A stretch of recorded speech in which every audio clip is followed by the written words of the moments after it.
Hey, bonjour tout le monde, bienvenue au FAWA Hebdo. Donc, cette semaine, je parle de forage de données et le principe de Pareto.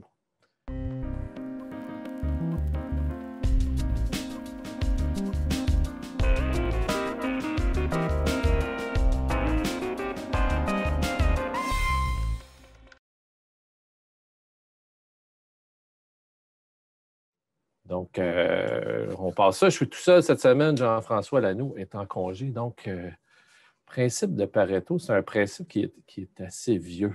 Vous allez voir,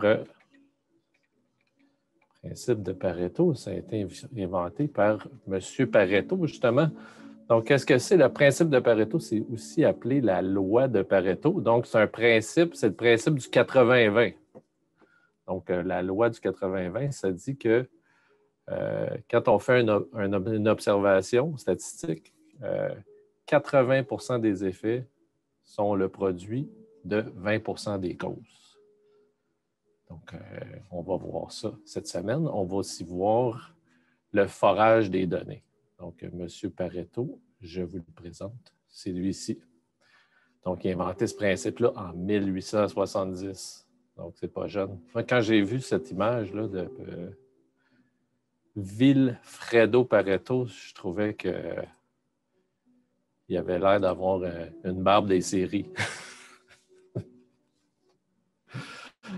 Donc, une barbe des séries.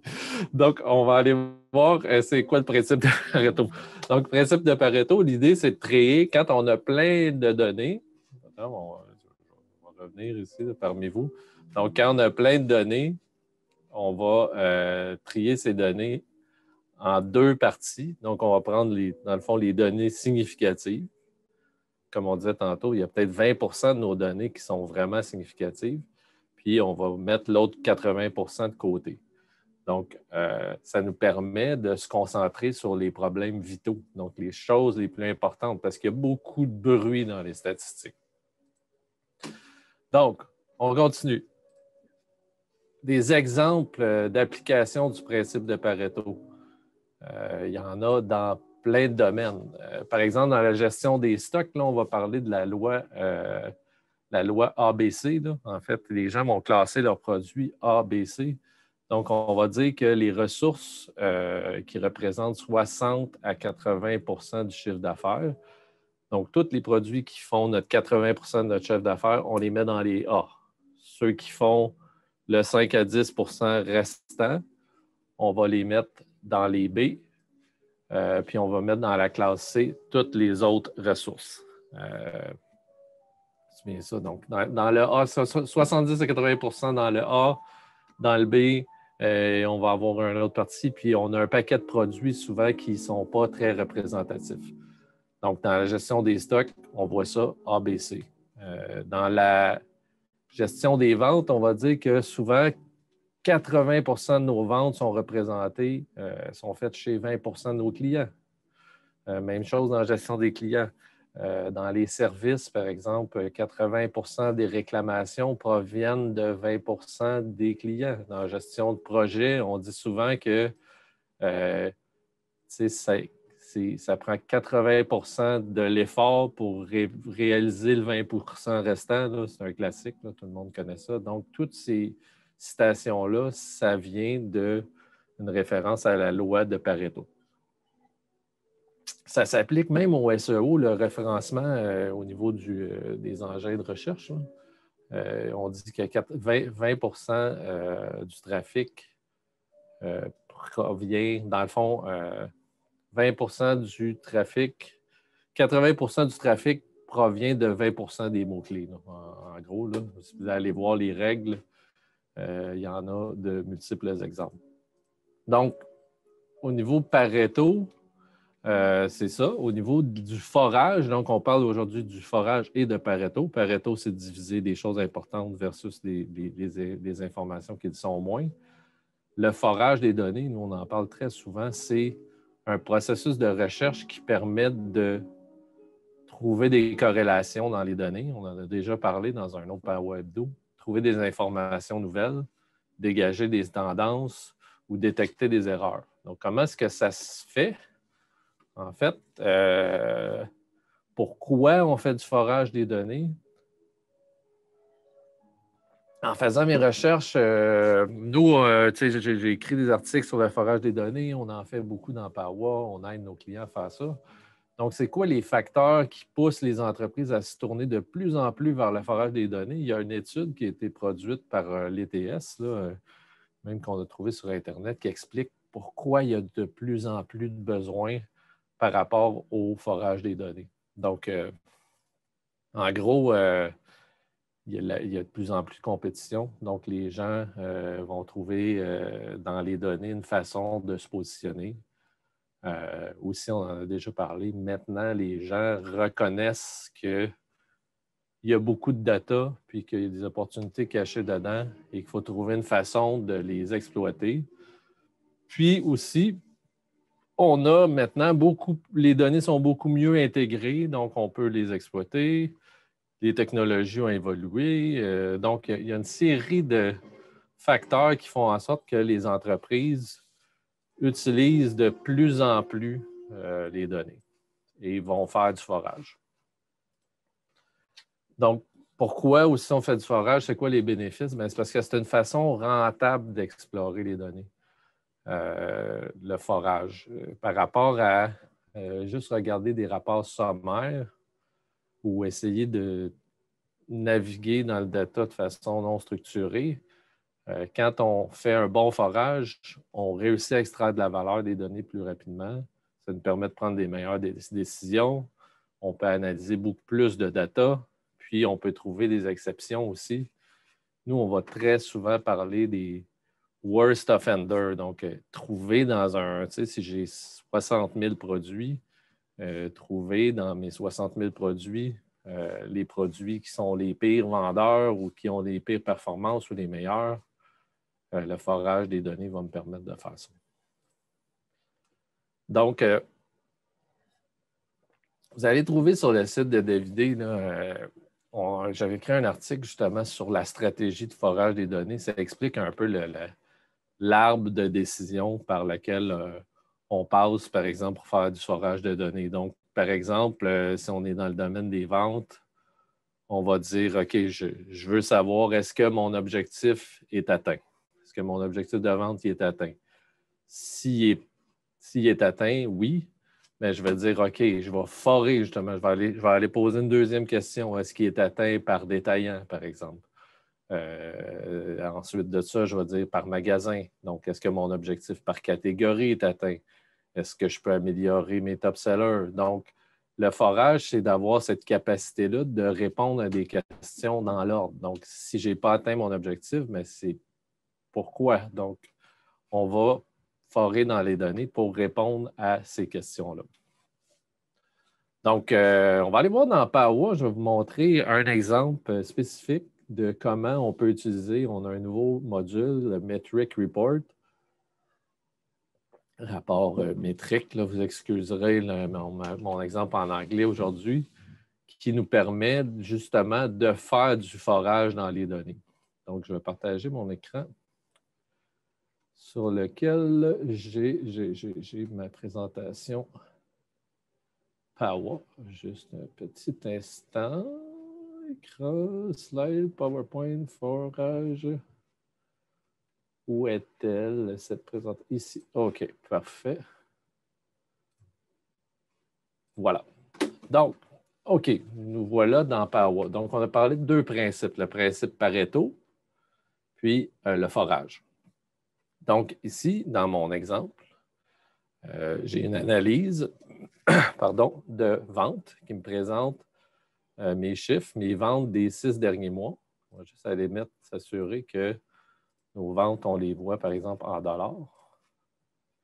Nos ventes en dollars des 6 derniers mois pour nos différents clients. Donc, Pareto, ce que ça dit, en fait, c'est que là, c'est des données de démo, ce n'est pas des données réelles, mais vous allez voir, vous allez observer ça très fréquemment dans vos données. Regardez, là, j'ai des clients majeurs. Donc, j'en ai 11 clients, on le voit en bas ici à droite. sur mes 11 clients, ça, c'est la part. Donc, 100 de mes ventes est composé de tous mes clients. Donc, mon premier client, c'est 64 de mes ventes. Mon deuxième, un 15 de plus, 9 de plus. Donc, si vous regardez là, au cumulatif, je suis rendu à 88 de mes ventes, puis j'ai juste 3 clients de traités. Donc, on ne dit pas que on traite 3 clients, donc 3 clients sur 11, donc 30 de mes clients, et même un peu moins, représentent déjà 80 de mes ventes. Donc, c'est ça Pareto. C'est qu'il faut consacrer des efforts aux endroits où, donc quand on fait des analyses, il faut qu'on se concentre sur les endroits où il y a le plus d'impact. Dans la gestion des ventes, c'est de se concentrer sur les clients qui sont qui représentent les plus hautes parts de vente. Évidemment, là, Pareto, ce n'est pas 100 de la façon dont on gère notre business. Très probablement que si, par exemple, Proxim, c'est un nouveau client pour nous, il va falloir s'en occuper aussi, puis le regarder. On ne dit pas de ne pas regarder ce qui compose l'autre 20 mais dans bien des cas, ça va nous permettre de voir à quel endroit il faut intervenir en premier. Donc, c'est ça, Pareto, c'est de toujours être capable de voir qu'est-ce qui construit 80 de notre lot. Donc, c'est très utile, par exemple, nous, dans cette analyse-là, vous allez voir dans les mesures, j'ai des mesures calculées. La mesure qui s'appelle part, c'est le pourcentage de notre total. Donc, là, j'ai mis en fait en ce moment le pourcentage du forecast, mais si je mettais le pourcentage de mes ventes des 6 derniers mois, bien, ici, on le voit là. Ça, c'est notre part. C'est la part de 4 millions sur 8 millions. Donc, encore là, vous voyez, là, je me rends à 86 avec 3 clients. Donc, c'est une façon d'aller identifier rapidement ce qui nécessite notre attention. L'autre chose importante, c'est d'être capable de forer. Donc, on parlait de forage. Comment on fait ça du forage? Donc, qu'est-ce qui se passe en fait chez Sobase? Qu'est-ce qui compose le 4,8 millions qui est ici? On se rappelle que c'est des données complètement inventées là, pour notre démo, donc il n'y a aucune donnée réelle dans ça. Mais par exemple, ici, mon client Sobase, 4,8 millions pour les ventes des 6 derniers mois. Donc, j'aurais plusieurs façons. Je pourrais forer puis aller dire, OK, en fait, ici, je le vois en quantité, là, mais qu'est-ce qui s'est passé par mois? Donc, ça, c'est une façon de forer. Forer en fonction de la chronologie. Donc, on peut le voir sur un graphique, on peut le voir dans des tableaux, mais ça nous permet de mieux comprendre qu'est-ce qui se cache derrière ce chiffre-là. Donc, peut-être que, en fait, quand je regarde ici, je prends mes ventes des 6 derniers mois, je les mets par exemple en unités. C'est du 1er janvier au 30 juin. Donc, peut-être que ce chiffre-là de 336 000 unités, du 1er janvier ici au 6 juin, regardez, en fin de compte, dans le mois de mai, je n'ai pas encore de vente. Fait que c'est important de connaître ce qu'il y a derrière les chiffres. Donc, mon 336 000 en ce moment, c'est uniquement 4 mois. Donc, je pourrais avoir, c'est une nouvelle information que je viens de trouver. Je viens de réaliser qu'en fait, je vais probablement faire encore plus que ça. L'autre chose, c'est qu'on peut vouloir forer selon des caractéristiques des clients ou des caractéristiques des produits.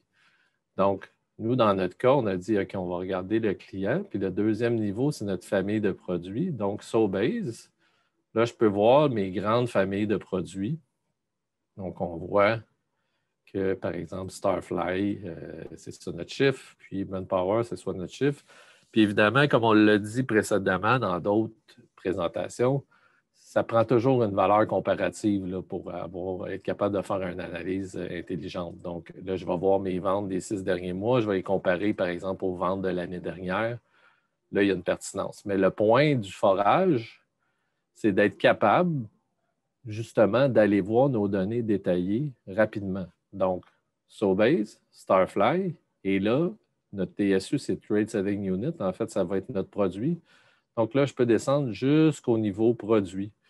Donc, une capacité de forage, c'est ça. C'est d'être capable rapidement d'identifier ce qui se passe. Donc, je peux aller voir maintenant pour un produit spécifique, par exemple, ce qui s'est passé au niveau des ventes des 3 dernières années. Donc, je suis passé d'une analyse sommaire à une analyse détaillée, puis ça me permet d'identifier des opportunités ou des problèmes très rapidement. Donc, c'est ça, essentiellement, le forage, c'est la capacité d'identifier les attributs des produits qui ont un impact. Donc, dépendamment de votre domaine, vous pourriez dire, par exemple, nous, on veut forer les ventes par client, puis ensuite de ça, par directeur. Très sincèrement, je ne suis pas sûr que j'ai des directeurs dans mon système en ce moment. Donc, toutes les ventes sont attribuées à John, mais je pourrais le voir donc par client, puis après ça, par représentant. On a des contextes où, par exemple, dans certains secteurs d'activité, disons que je vends des bicyclettes, bien là, je pourrais classer mes bicyclettes par, je ne sais pas moi, les vélos de route, les vélos de montagne. Donc, pour essayer d'établir des corrélations basées sur les attributs des produits. Donc, voilà, c'est ce qu'on peut faire avec la corrélation des données.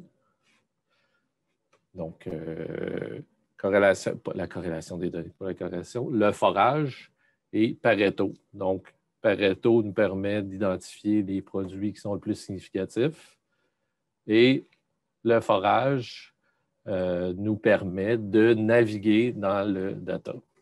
On a un commentaire sur Zoom qui nous dit « Metric is awesome ». Merci, effectivement.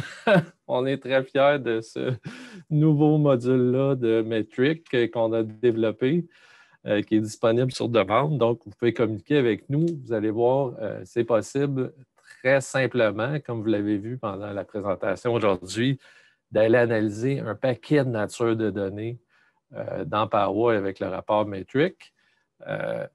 L'important, c'est, vous voyez, le Pareto, c'est un vieux principe là, qui est des années... Quelle année? Quelle année qu'on a vu tantôt? On revient, là. Quand même, notre gars des séries, là. 1870. Donc, c'est quand même quelque chose qui existe depuis très longtemps. Je reviens parmi vous. Donc, super intéressant comme principe. Je serais curieux de savoir, vous, dans vos organisations, est-ce que vous utilisez le principe de Pareto? Donnez-moi des nouvelles. Vous pouvez nous écrire sur Facebook et je vous invite aussi, ou sur le site web, je vous invite à aller sur Power.zone si vous êtes intéressé. On a fait 3 Power Hebdo sur des sujets qui sont liés à ce dont j'ai parlé aujourd'hui, la corrélation des données qui permettent de voir justement quand on fait de l'analyse et du forage, est-ce que mes attributs de produits ou de clients ou de temps, est-ce qu'il y a une corrélation entre ces attributs-là, puis par exemple une croissance de vente ou des choses comme ça. Donc, corrélation des données, principe super important.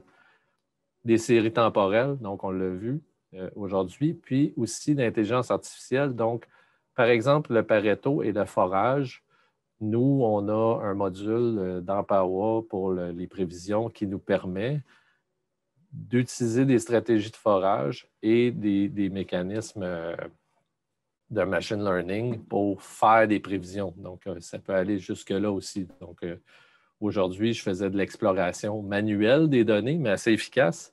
Mais on peut aussi maintenant, de façon automatisée, détecter des tendances à l'aide des mêmes principes. Donc voilà, c'était ce dont je voulais vous parler aujourd'hui dans le Power Hebdo. Je vous souhaite une bonne semaine et je serai de retour la semaine prochaine. Bye tout le monde!